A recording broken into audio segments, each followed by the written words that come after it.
Okay. Howdy Internet, this is Goatface. Welcome to the Goatface Corner. In today's episode, I've got some bad news. It would seem that even after all the effort we went through last time, my arch nemesis has returned. No matter how much of a beating he takes, he keeps coming back. And this time, I'm not sure I can beat him. That's right, ladies, gentlemen, ladies, and non-binary individuals. Bonzi Kong is back! Howdy, Internet. This is Goatface. Welcome back to the Goatface Corner show.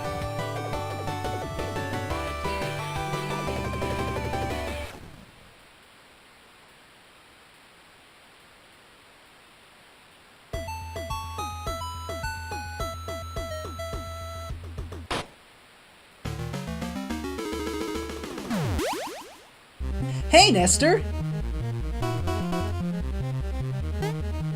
Okay, I get it. You're mad I excluded you from the last Bonzi Kong episode. I'm sorry. To my credit, I didn't do it maliciously. I simply forgot you existed. But I can make it up to you. Nestor, I challenge you to a game. I see you have a bit of an animal control problem. Let's say Junior and I attempt to set your captive free. If we succeed, you've got to give me the whip that lets you make those chompy dudes. But if we fail, I'll foot the bill for animal services. You in? Maybe I'll throw in the log rollers too. Alright, Nestor kid, let's play!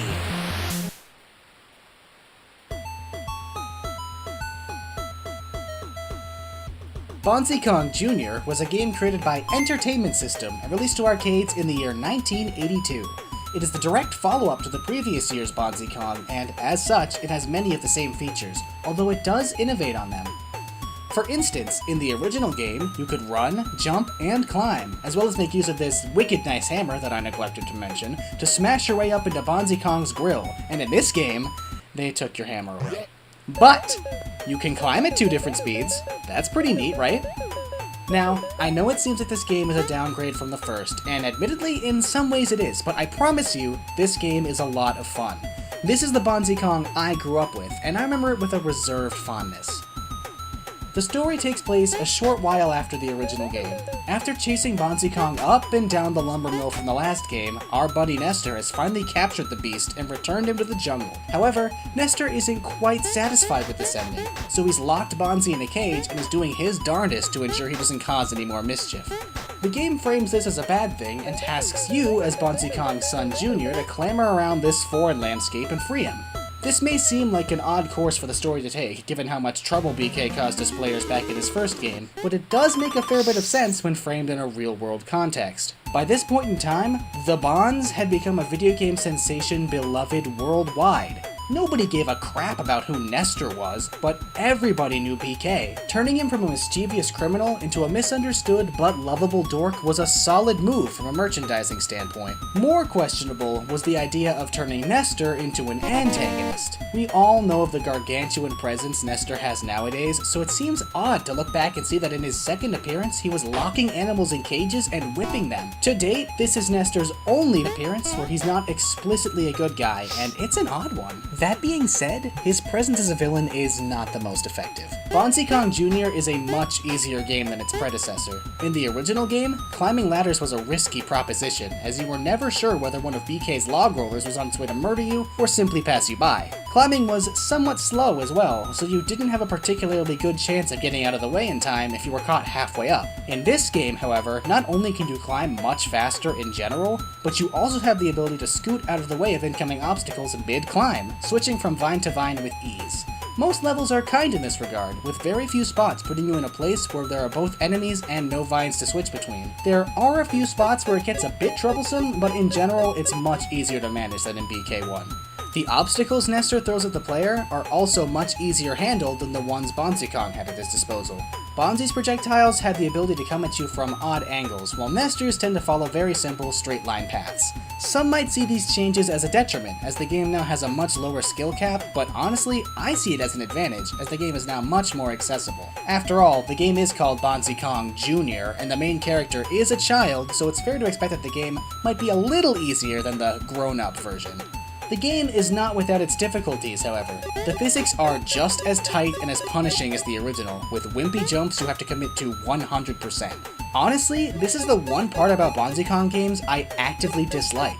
They were the first real platforming games ever released, and their most obvious flaw is in the character's ability to ascend platforms. Jumping just feels bad in these games. It's slow, clunky, leaves you extremely vulnerable.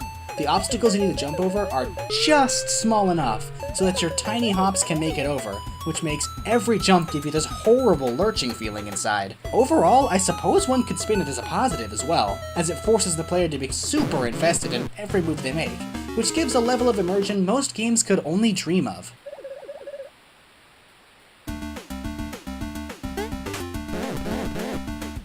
What is this? What is it with these games and having completely random final levels? Are we back at the log mill? What is the point of locking these chains to the ceiling? Nestor, do you want to lose?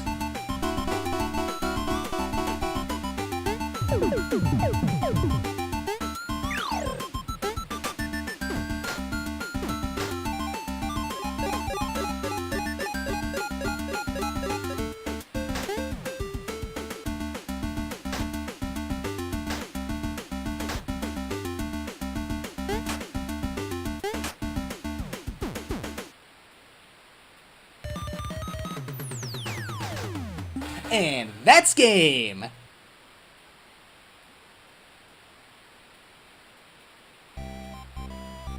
Welcome back, user Ghostface. Howdy! Please tell me you have another video to upload. You know it. Yes. TV is very happy with me for scouting you. I told him I personally scouted you. I hope you don't mind. That's great, Tubi. That sure is something. There, done and done. Thanks again!